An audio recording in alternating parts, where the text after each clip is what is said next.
It's a pleasure to be here back in Engelsberg and to speak about multicultural societies. As a classicist, what I'm going to do today is take us back in time a couple of millennia and sort of set the longer frame for our discussions today, which I'm sure will be rewarding and interesting. Now, things don't get much more multicultural than the Roman Empire. It's hard to summarize the scale of the ancient Roman world for us today, because we're dealing with a city that was founded in the 8th century BC, but over the next 1,200 years, its scale of influence spread almost unimaginably.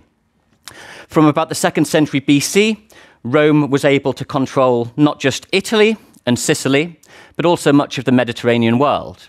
It advanced over the Alps into southern Europe, over to Spain, and steadily into northern and northwestern Europe. Didn't quite get to Scandinavia as such, but at its peak in the 2nd century AD, it had under its control 5 million square kilometers of territory, and roughly 1 in 5 people living in the whole world was under Roman dominion.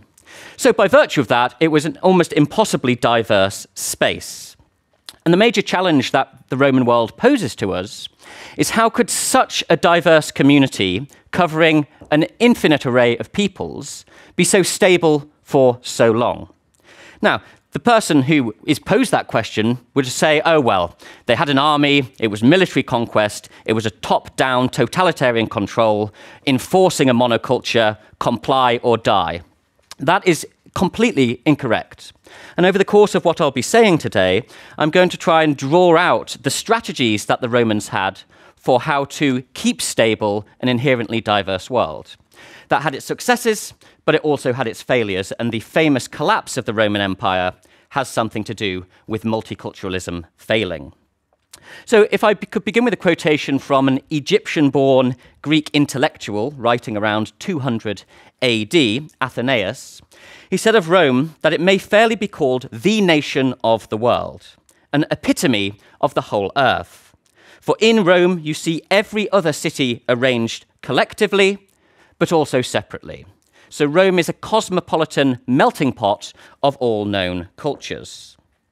Now, Greeks were a major part of the Roman world. Once Rome conquered Greece in the 2nd century BC, Greek had both an elite and a sub-elite influence on the Roman world.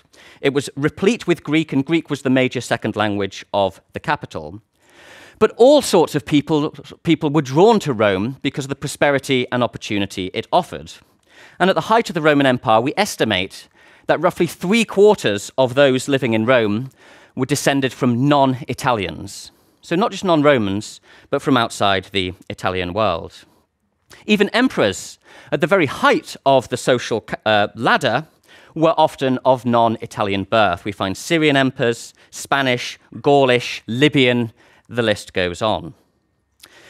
So how did Rome make things work both within the city and across the empire? Fundamentally, it had a clear taxonomy of 4 categories which had a hierarchy. There were citizens who had full rights. There were so-called Latins who had a sort of citizenship-light version. There were resident aliens, and then there were slaves who were owned and traded as property. Now, citizenship is the key to all of this picture. The concept of civitas being a true Roman. What was that about, and who could have it? Well, to begin with, it was geographical. Anyone living in Rome who was free was thereby a Roman citizen. But as Roman influence grew, it was no longer possible just to limit citizenship to true Romans. So it expanded first to the surrounding area of Latium, then across Italy. But even then, as the empire expanded, it was no longer possible for it to be a purely Italian concept.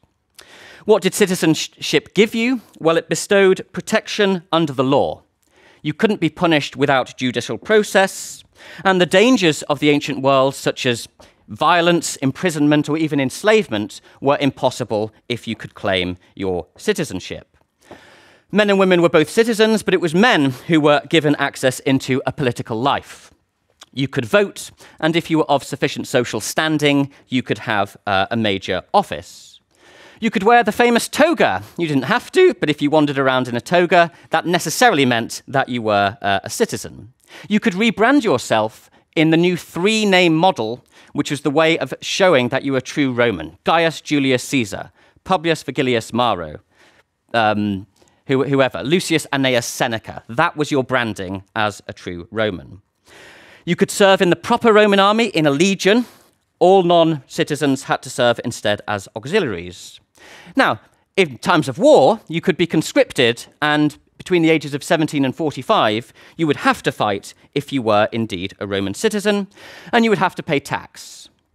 But the flip side to that was you had safe passage and almost an insurance policy in that unstable world. If you could say, civis Romanus sum, I am a Roman citizen, you were given a free pass. As to those Latin rights for resident aliens, that effectively meant you had the right to trade with the Romans, marry the Romans, immigrate into Rome, and if you held a public office, you were then able to become a citizen as well. So that's a sort of light variation of citizenship proper. Slaves made up about a quarter or a third of the Roman world and were manifestly not citizens and not free. But if a slave owner chose to manumit, to free his slave, that slave instantly became a full citizen. There wasn't a sort of intermediary stage where they had to prove their worth. If they were freed, they became citizens too. So what about that last class, accounting for sort of 15% in Rome, the so-called foreigners, the peregrini? Well, irrespective of their social status, they simply were not citizens. All of the immigrants in Rome did not thereby become citizens. So you might be a Greek philosopher of famous standing, or a Syrian artist, or an Egyptian teacher. You would be able to practice in Rome, but arriving there would not give you any citizen rights. Similarly, a lot of poor people came to Rome because of the benefit system it offered. It was the only place in the Roman Empire where corn was given free as a benefit. And that had consequences. The writer Appian says that the distribution of corn to the poor takes place in Rome alone, but it draws to there the lazy, the beggars, and the vagrants of all Italy. And after a while, that benefit system had to be decreased because it was clearly destabilizing the fabric of society.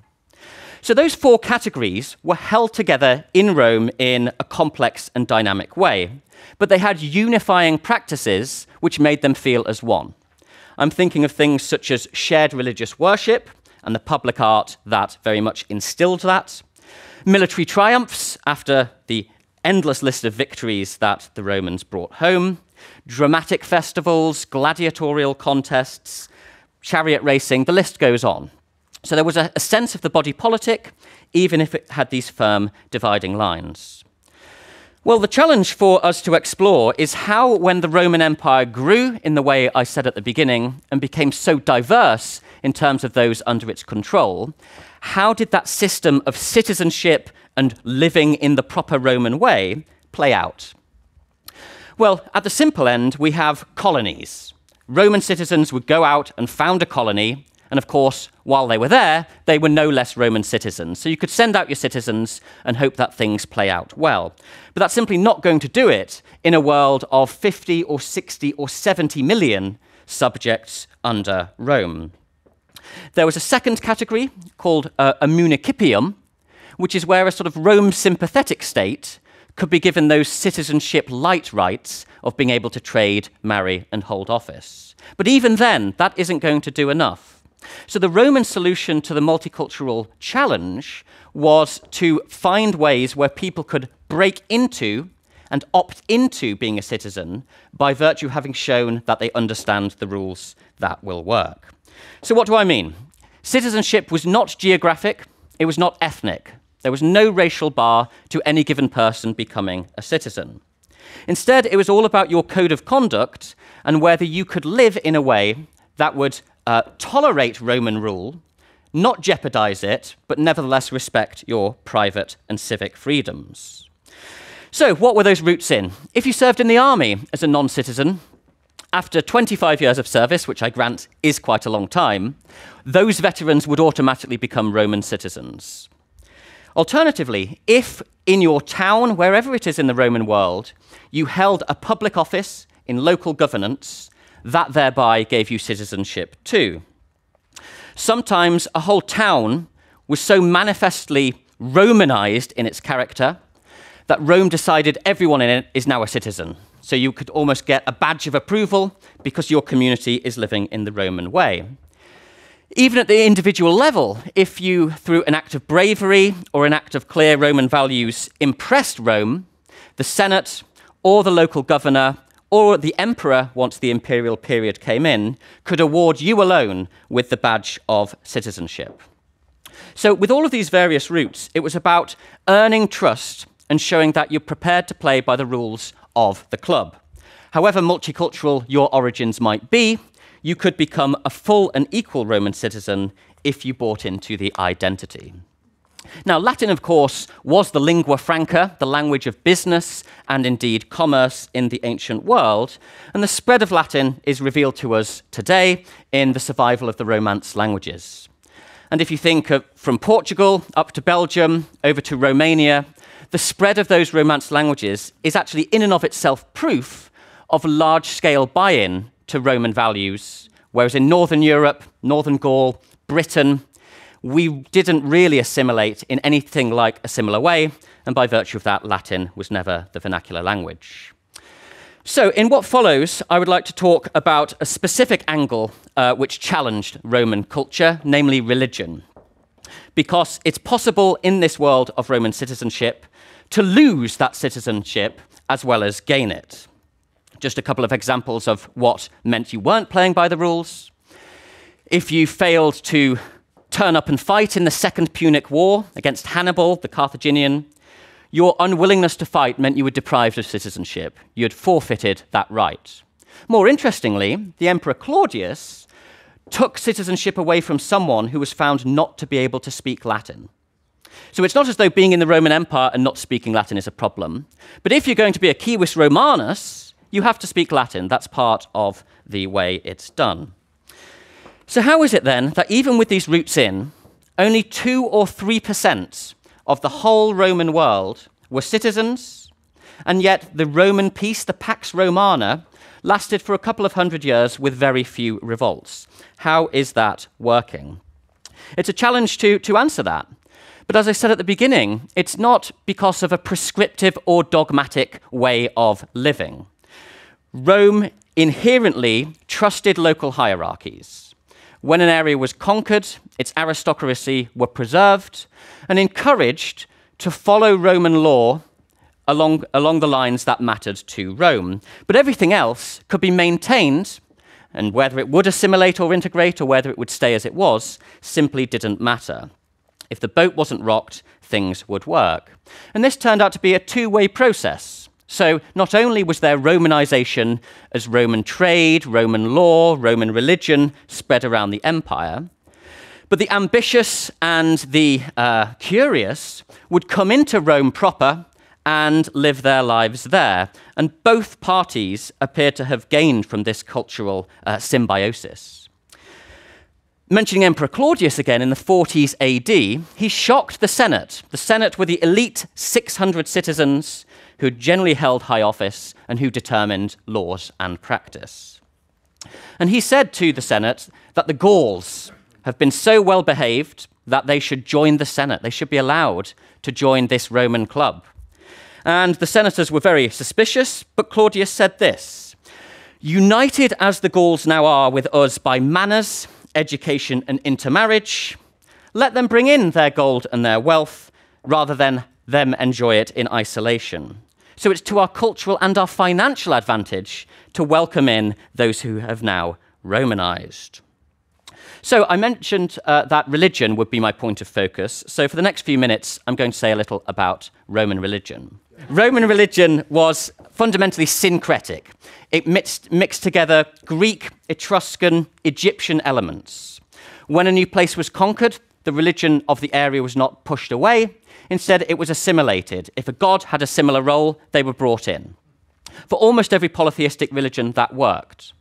But for both Judaism and Christianity, the challenges were too great. The Jews were fundamentally persecuted all the way through the Roman Empire for one reason.